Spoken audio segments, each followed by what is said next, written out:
Hey guys, this is Pedro back with another interview, this time covering League of Legends Mid-Season Invitational 2025. My guest at this time is Thinkcard, the head coach of FURIA, coming off of their match against GAM Esports, which came out of it on the losing end, thus finishing their run in the competition in the play-in stage. And so, really do appreciate the time, Thinkcard, for this conversation, despite the loss. And I want to ask you just sort of first and foremost, your state of mind. How are you feeling? What's your mind kind of like thinking about coming off of this match? Me myself, I'm definitely a little bit frustrated because we thought that we were in pretty good spots for a lot of the games, and yeah, I don't think we performed to the level that we usually do. That being said, we are a very young team. We have Esports World Cup in 2 to 3 weeks, so we really have to take this as an opportunity to learn because there's a lot of good learning opportunities from these games, both emotionally, mentally, and gameplay wise.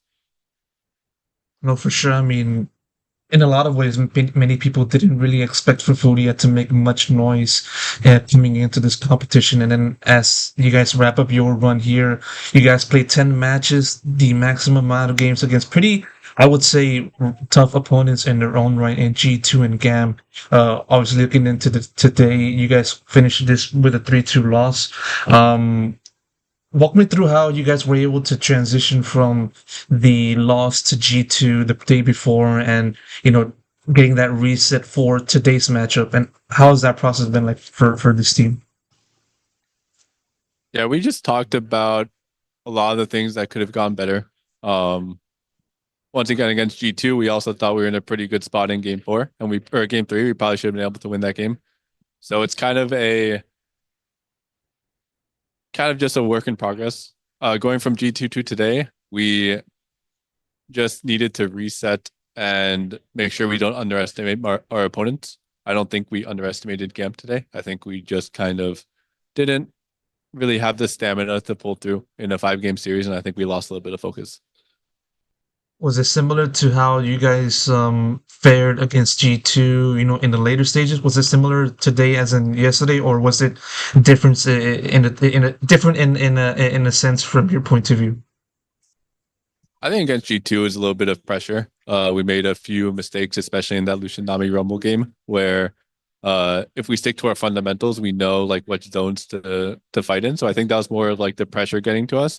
Where today we I think we lost a little bit of focus because we were just very confident in ourselves, especially in game four after we killed all of them at Dragon.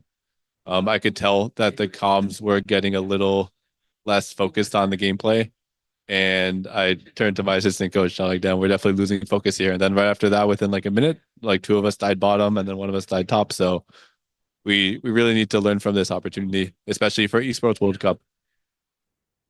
No, yeah, I mean, mhm, this team has been kind of been looked at as well. Obviously, a very young team and one that hasn't had really much experience on the international side um, coming into this competition. And like, you know, it's a it's a process of many trials for these kinds of players to, get the hang of this kind of experience and then use it for the future.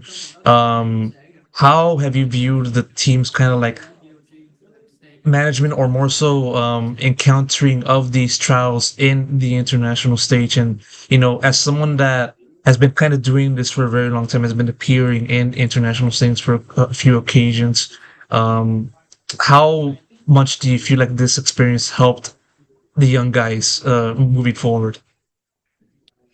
It's kind of hard to tell because there hasn't been much time that passed yet, especially just within G2, and today it's only been about 24 hours.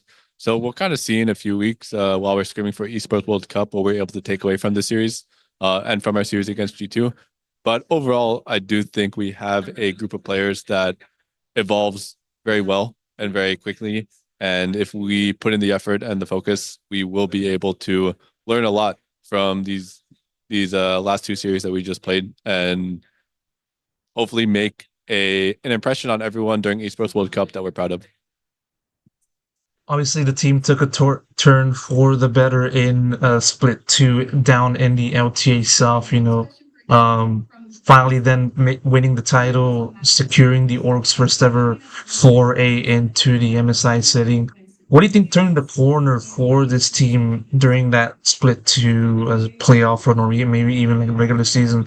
What do you think just made it happen for this team to get to this point from the start? So after the LTA North teams visited us at the end of Split 1, we scrimmed a lot against FlyQuest. And I think from that moment, after we scrimmed against FlyQuest and we learned a lot until basically the beginning to midway through Split 2, we were we're just very, very talented and very far ahead of our competition. I think as Split 2 went on, Pain Gaming and Isris kind of caught up a little bit and they learned from our type of macro, more so Pain Gaming. And then in playoffs, the players had a really honest talk with each other, just things that we needed to do better, things we had to focus on.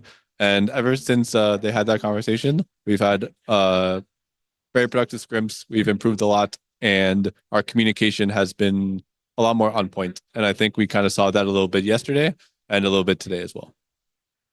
This kind of project is one in which it has a long-term goal, peaking at the right time at the very end of the year and putting up a good showing into Worlds, should you guys make it there, of course. Were you kind of like surprised that this team was able to improve and have like that learning curve at this point of the year? Not really. I actually messaged one of my friends in February. Like, I think that this team is really talented, and I hope that we go to international tournaments because I think we can compete with the best of the best with these specific 5 players. So I've been confident in the players ever since, February in terms of international success. And I'm just excited to see what else this team has in store for us because if we keep on this trajectory and keep improving, get a little bit more mature, we can really do some damage internationally and make a lot of the fans very proud. Obviously, as a coach, you've been the head of various teams throughout your career, which I believe spans a decade in this game. And like, obviously, with your foray into FURIA, it's just different in the sense that you're in a different region altogether. Have you been able to, or have you had to change your coaching style to accommodate the different setting, or has it just been the same thing card, from start to finish? Of course, I think every team I have to coach a little differently, especially when a team is younger or on the older side. So with these guys, I do have to be a little bit more assertive, make sure that they have good discipline and they're like respecting their timers and stuff like that. Because younger players usually have a lot more aggressiveness and they have a lot more creativity in their play, which is good. But sometimes they forget about some of the fundamental rules of just macro and the game in general. So they do things on not the correct timers. So I do have to be a little bit more strict in terms of those timers. But overall, it's always just depends on personality, whether you have more reserved players, players with bigger personalities, and each player itself also requires a different type of coaching approach. So every team is different, every player is different for sure. Course, and as Furia now bows out of this competition, in a lot of ways, you are representing LTSF and also Brazil in particular. And just for them, I assume, looking at how this team performed, it brings about a lot of like a lot of hope and a lot of like good energy for this team and maybe other teams within the country going forward. um what would you want for Brazil to take out of this competition and out of looking at your team's performance today and also the day prior? You touched on it for sure.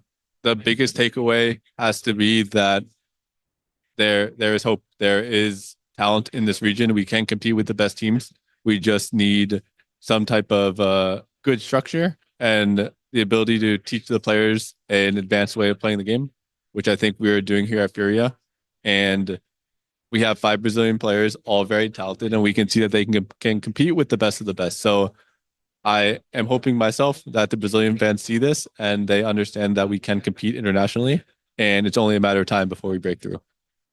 And of course, hopefully, this moment of breaking through happens much more sooner rather than later. Thank you so much for the opportunity for the interview. Commiserations on the loss, but hopefully, you guys can bounce back in the future. So, thank you very much. Thank you. Thank you very much.